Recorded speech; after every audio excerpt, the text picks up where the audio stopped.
I'm just talking my dick. Hey guys, welcome back to We Watch the Movie. I'm Mike. He's Jay. I said, God damn. This review today is for Randy and Kelly, better known as Ash Lockhart on the channel. Those guys are fucking badass. I love those guys. If you guys saw our Friday the 13th unboxing video of all the cool shit they sent us, it's fucking amazing. That's why I love those fucking guys. No, I loved you before, and I loved you more now. You guys are fucking cool and rad as shit, and you seem like awesome fucking people. You guys are. Thank you. This bud's for you. I will do it for you. Ghost Ship. It's a movie we wanted to do for a long time too. Oh my god, Ghost Ship, dude. It's not even. Shut your fucking mouth. It's not even like a guilty pleasure. I have no shame in saying it is a fucking great ass movie. Underrated, Mike. Very underrated.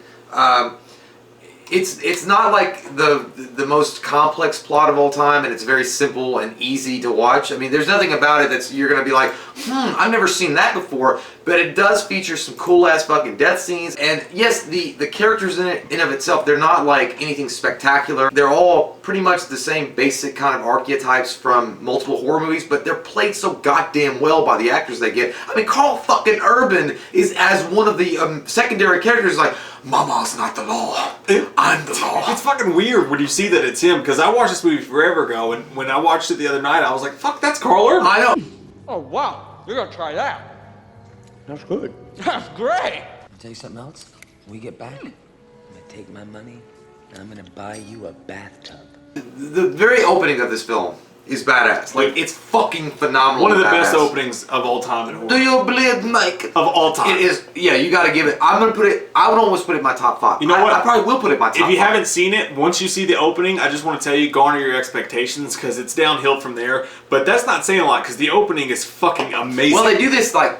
Okay, so it takes place in 1962, and they have this throwback music, and even the logo for Warner Brothers comes up, and it's all like, ooh la love, and this fucking like metal rope gets snapped and cuts these bitches in half on the fucking dance floor. Then it takes them a minute to realize they're dead. So it's like, I'm barely holding together, Jim. And then like their fucking face falls off, their bodies fall in half. Man, and then the girl screams, and then boom, you know, in present day. But that whole opening sequence kind of sets you up, and it's like, oh, okay, so it's this kind of movie. We gotta talk about that opening sequence for a minute, dude, because it's fucking dope as shit. Yeah, like, never trust the metal beam. It really is one of the greatest metal wire opening. And I asked this question on Twitter, what's your all's favorite openings of all time? And I was surprised that not one person said this, because it's gotta be up there, dude. Dude, it's my top 5. Like, it's an alternate opening to Speed. Like, what if shit went wrong and Keanu didn't save everyone? Early. Bitch is early.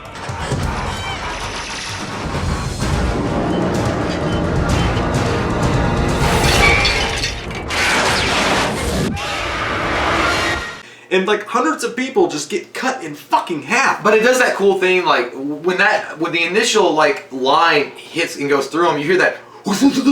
Like it's like it's like Rambo. No, I know, but it's like a double kill, triple kill, overkill, kill-tacular, and it just keeps going, and then it stops, and you hear that thing go ding, and it's just got a little thin thing of blood on it. You're like, I'm okay, and then you know they all start looking around each other like, what was that? And they're like, I'm feeling a little loosey-goosey, and their shit starts falling off. Yeah. Dude, I feel like falling apart. The editor blew their load on this scene, because one of the problems with the entire movie is the editing. This movie just feels like there's just shit missing constantly. Like, where'd that scene go? But that part, like, they fucking edit it so meticulously, because you'll see these people, like, after this rope goes through them, their bodies start to slowly slide off. And right when you get to the point where their innards is too CGI'd, it cuts to another guy, and his face starts to slide off. And right when it gets to the point where it looks fake, it cuts to another person. It's fucking flawless.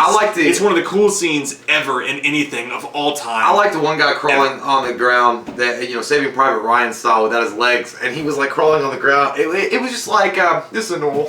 He's like, let me just put my shit back together. Yeah, one guy was still like trying to pour his rubber coat. And then that girl was like, she was like, oh, this is my legs. Sugar water. So I'll put my legs back to where it needs to go, and then I'll reattach myself. It focuses on, after that disaster at the Grazia, you fast forward to whatever, the early 2000s, whenever the movie was made, and you focus on a salvage crew that's been together for a while. They've just come back from a successful salvage, and they're all going to go their separate ways. But then, lo and behold, Jack Ferrier I like this guy. He reminds me of like Johnny Cage from Mortal Kombat. I don't know why. I get that. I get that. But he comes in. He's like, look, I got this fucking badass lead on this boat. It looks sexy. What you guys think? You know, there's no sharks up there. I'll be a shark. And the guy's like, give me a minute.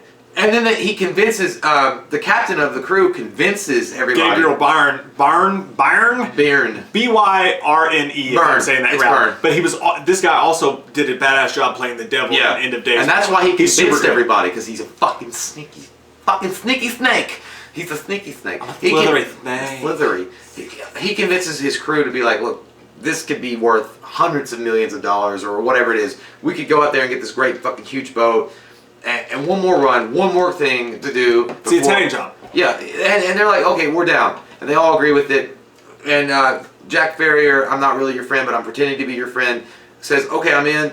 Except one condition, I'm going with you. They all go out there, the Grazia, and that's when the ghostly shit starts happening. But it doesn't really happen all at once, which I like. It builds up. The thriller part of it, I like the most. I really thought that the thriller part is one of the more cooler parts of the film. It's not like, again, it's not like fucking, you know, I'm not reading Tom Clancy novel. I think it builds up a little too slow. Well, personally. yeah, but it's not. Well, it's not masterful. It's not Tom Clancy or fucking Alfred Hitchcock or anything, but it's still done in a decent way where I'm still interested in the movie. There's a lot of scenes of them like searching the boat and nothing's happening. You gotta search that big bitch. And the only thing after that badass opening, the only thing really that happens for quite a while is the little girl who survived the opening pops up on the boat going, "Hi."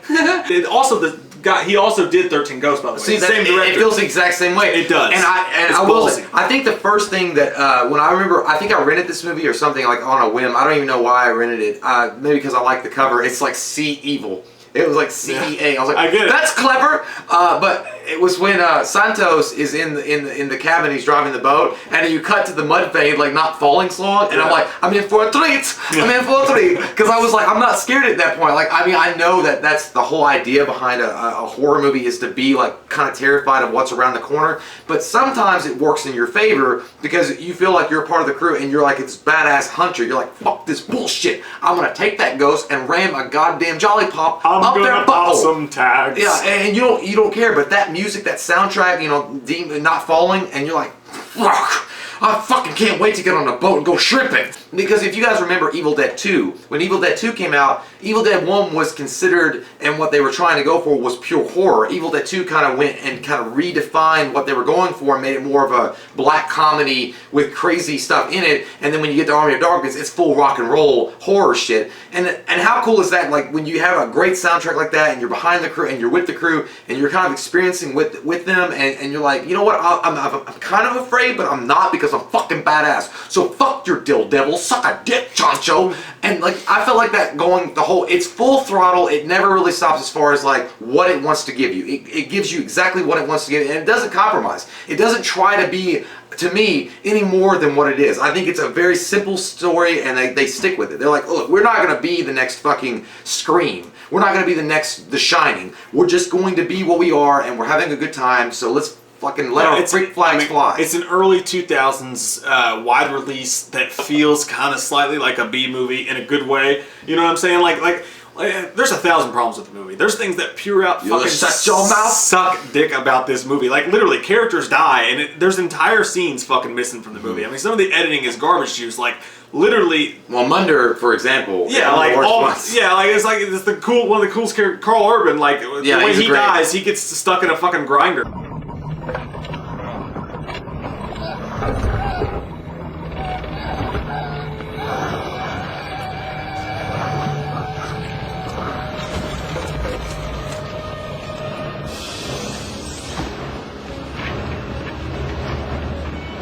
And then you're like, how'd this happen? And then someone's like, I did it. And then all of a sudden, like the main bad guy's taking off faces like he's in Mission Impossible. And then he explains that this is a demon ship and he's in hell, but he's there to recruit souls for the devil so that he can fucking do whatever the fuck he's gonna. And like, if you sit down and look at it and you try to piece together and you try to take it seriously, like you're gonna find everything wrong with it. That exists.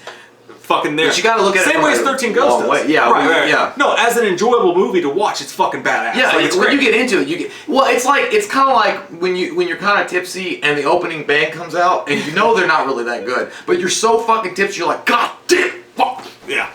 And I'm gonna get the album, and you're drunk, and then the next day you're like, are you really gonna buy it? I was like, no, but I was in the moment. But when I'm in the moment, it feels good, and but you know what? It's kind of like that, but it's not exactly like that because I can watch Ghost Ship any fucking time of the time, it's entertaining, and I would love it. It's great. It's a great watch. Yeah, minus that middle chunk of the middle. Even that, I don't know. Even the bad parts of it somehow adds to it to me. Like I don't know what it is about it. I think that sometimes elements work together, even the bad parts, to make a overall great film. Now Greer's great, man. Greer's great. I really like Greer. Greer's awesome. He even says nice titties to the fucking Italian chick, and he's like, well, it's not really cheating if you fucking a ghost. And I'm like, that's true. That's good logic. That's how she got him too. That is what I'm going to say. He's walking through this boat looking for shit, and all of a sudden he hears a voice singing to him, and he sees a picture of a girl. He's like, "You got some nice titties." And he's like, "But I'm married." And then eventually, the ghost comes to fruition, and she does what women do to you.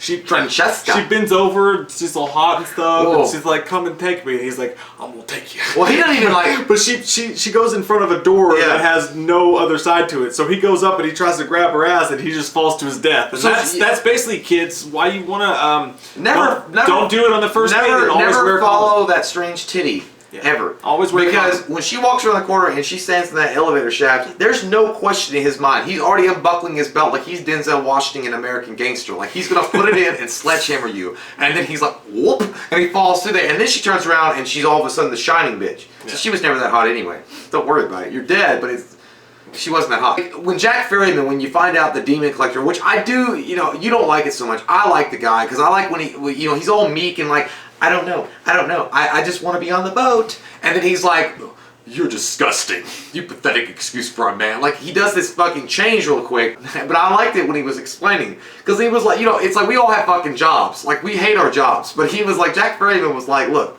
It's like, I gotta get this goddamn boat home. Checks in the mail. Listen, motherfucker, I've been late. I gotta fill my quota so management will be happy. If management's not happy, it's not a good thing. Okay, bitch? I'm asking for an exchange. Your life for my quota. And it was like, man, you have a lot of tenacity about you. You will make CEO one day. That's kind of this movie in a nutshell, though. But because I get what you're saying. But then if you think about that for 10 seconds, you're like, that shit's stupid. I liked it though, because it's like talking about a boatload of. The real cool thing about it though is if you really think about it, Jack Ferryman. The last name of Ferryman is kind of a nod to the ferryman of mythology, Hades, where the ferryman would usher across souls of the river Styx in Greek mythology. That was badass. I think that's cool as shit. And that's kind of what they were doing. And the only reason why there were innocent souls on there is because they happened to be caught up with that evil. And he says that to Epps at one point. He was like, the innocent souls are a little bit harder to control. The more corrupt, because he corrupts on purpose. There's even a flashback, which I fucking love that flashback. That flashback is amazing. When Katie gives her the flashback and you hear that, I'm like, yeah. It felt like M. Night Shyamalan was releasing his twist.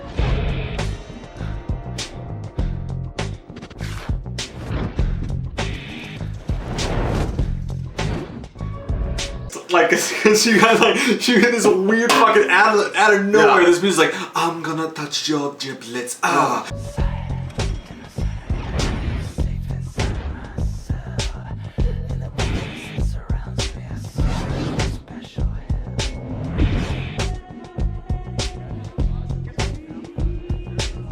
The Lorelei was another ship that the Graza found. There was one survivor, which was Ferryman. They brought him on board in 1962, and he had all this gold. And they got it on board, and he convinced the waiters and crew to portray these rich elitists and kill them all, and then take the gold for themselves. But they all wound up turning on each other, and he masterminded this whole fucking James Bond plot. And then standing like he is, the badass that he is in the corner, waiting on that girl to finish off the last guy, and then he grabs that hook and lets that bitch.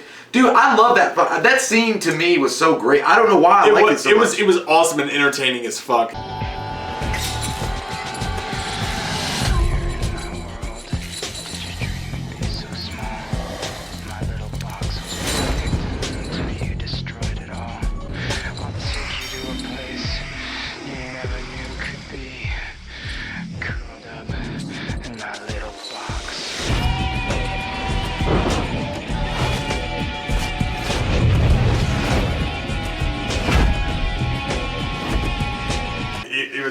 so cool. I was like, I want to be that dude. That dude at the end that just got all the answers, and you're walking your tux, and you're like, I know what I did. It was. I don't know what that says about you, by the way. It's probably bad. But I do love that scene, as weird as it fucking is. It's one of the things I love about this movie and about this director. Sometimes he does shit that's just fucking out there. Did it feel weird to you, like when you were watching that dumb and you watched them pouring the rodent poison in, and then people like choking on their own fucking vomit? It's savage, man. Like they're choking on their own vomit, and they've been poisoned by the chef's staff or whatever. And try the clam chowder. But at some point, they've had a ball reception, and everything's normal and happy. And did that happen before or after the bar went through? See what I'm saying? But you know, there are also some, like you said, that's savage. And there's a savage moment when they take the little girl and they drag her into the room, they hang her. You don't see that shit, but it's fucked up. There's something about the very end of the movie, the very fucking last shot of the movie, and to me, again, it solidifies because they itself. brought that mud vein back. I know, the mud vein comes back in and gives you the deep satisfaction that you need in your butthole in the night.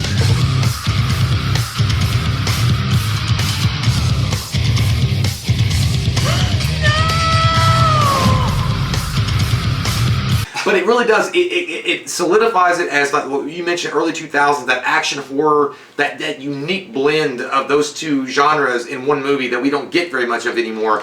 That, like, she's getting loaded into the ambulance, she's the last survivor, she blowed that motherfucker to hell, they're loading her in, you're okay, and then you see these people that look like her crew, that died on the ship, but not her crew. If you actually look close, they're not the crew, but they resemble. And then you see fucking Jack Ferrier walking up, and that Mudvayne song kicks in, and she screams no, and he's glaring at her. I fucking love that scene. I don't know why. I thought that scene was badass. It's like, you think you can kill me, bitch? Eh? It's the movie in a nutshell, though, because it looks cool. The music sounds good. You get the idea.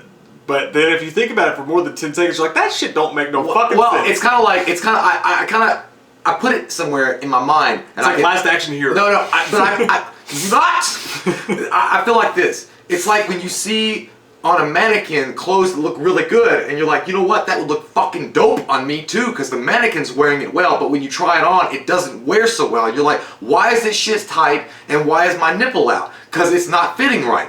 But on the mannequin, it looks wonderful. Yeah. From a distance. Yeah. It's a total Monet. It's a total Monet. Sure. The more you fucking examine it, the uglier it gets. The further away, it looks great. But I mean, it really though, at the end of the day, in all seriousness, I really enjoyed the fuck out of the movie. I'm gonna give the bitch a 9.0. I don't give fucks. I don't give fucks right now. I loved it that much. I really would. I would watch this movie. I've probably seen this movie like a fucking 100 times. Dude. It's one of my.